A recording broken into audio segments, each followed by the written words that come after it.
10th class from GSS लेरा district Solan.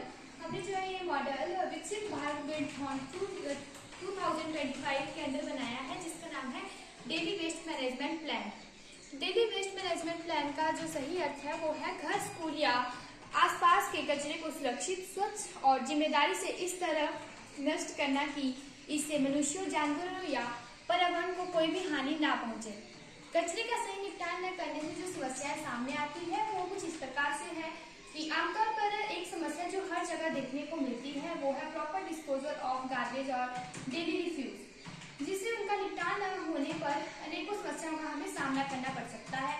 जैसे अगर कहीं कूड़े के ढेर है और उसका ढंग से निपटान न किया जाए तो वहाँ हमें मानव निर्मित पर्वत यानी मैन मेड माउंटेन देखने को मिलते हैं, यानी कूड़े के बड़े बड़े ढेर देखने को मिलते हैं जो प्रकृति की सुंदरता को घटाते हैं और साथ ही साथ वहाँ पर बीमारियों का समावेश भी होता है। सारे वातावरण में गंदी बदबू का होना, मच्छर होना, जिससे डेंगू जैसी बीमारियां फैलने का डर रहता है। साथ ही साथ वातावरण गंदा होगा और इससे गंदगी के ढेरों से अक्सर पालतू जानवर गंदगी खाकर मर जाते हैं। इसलिए सभी लोगों को इसके बारे में जानकारी देना जरूरी है ताकि वो अपने दैनिक कूड़े करकट को इस प्रकार निपटान किया जा सके। और इस निपटान के उपाय क्या हैं? तो लोगों को कंपोस्ट खाद तैयार करने के बारे में जानकारी दी जानी चाहिए ताकि जो घर के साग सब्जियों की वेस्टेज है उनका इस्तेमाल करके उर्वरक बना सके। दूसरा, प्लास्टिक का इस्तेमाल न करने को कहा जाए। प्लास्टिक का रीयूज किया जाए और फिर यूजेबल रैपर्स जैसे मोम का आवरण इस्तेमाल में किया जाए। जो कूड़े के ढेर है उसे उस जगह को साफ किया जाना चाहिए। उसमें से पुनः प्रयोग वाली वस्तुओं को छांट कर अलग कर लिया जाना चाहिए। गंदगी को गड्ढा खोदकर उसमें डाल देना चाहिए या उसे जला देना चाहिए।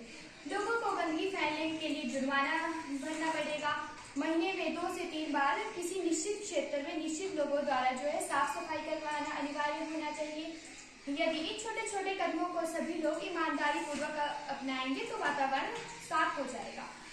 सड़क आदि का निर्माण करने के लिए भी हम जो है प्लास्टिक का यूज करते हैं। इसके बारे में हमने जो है 3 डस्टबिन को यहाँ लिया है, जिसमें ग्रीन डस्टबिन, ब्लू डस्टबिन और येलो डस्टबिन है। ग्रीन डस्टबिन में जो है वेट गार्बेज है, ये जो है बायोडिग्रेडेबल गार्बेज है। इसमें जो है हम फूल पत्तियाँ, सब्जियों के गले सड़ी सब्जियाँ, फलों की वेस्टेज जो है हम इसमें एकत्रित करेंगे और जब ये भर जाएगा तो हम इसे किसी एक निश्चित स्थान पर ले जाकर इसे फेंक देंगे, जिससे उर्वरक यानी जिससे इसकी खाद बन जाएगी। और सेकंड, ब्लू डस्टबिन में पेपर, कार्डबोर्ड और प्लास्टिक जैसी वस्तु हमने डाली है।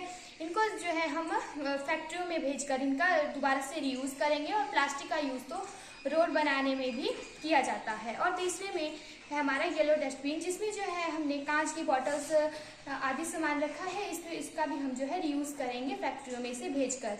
और इस मॉडल को हमने जो है टीम वर्क में किया है, जिसमें मैं Lakshita Thakur from 10th class, Suhani Verma from +2 class, Nikita Thakur from +2 class, हम तीनों ने ये प्रोजेक्ट जो है टीम वर्क में किया है। और जिस सर के अंडर हमने ये काम किया वो है सीधी Lakhan sir. Thank you, have a nice day.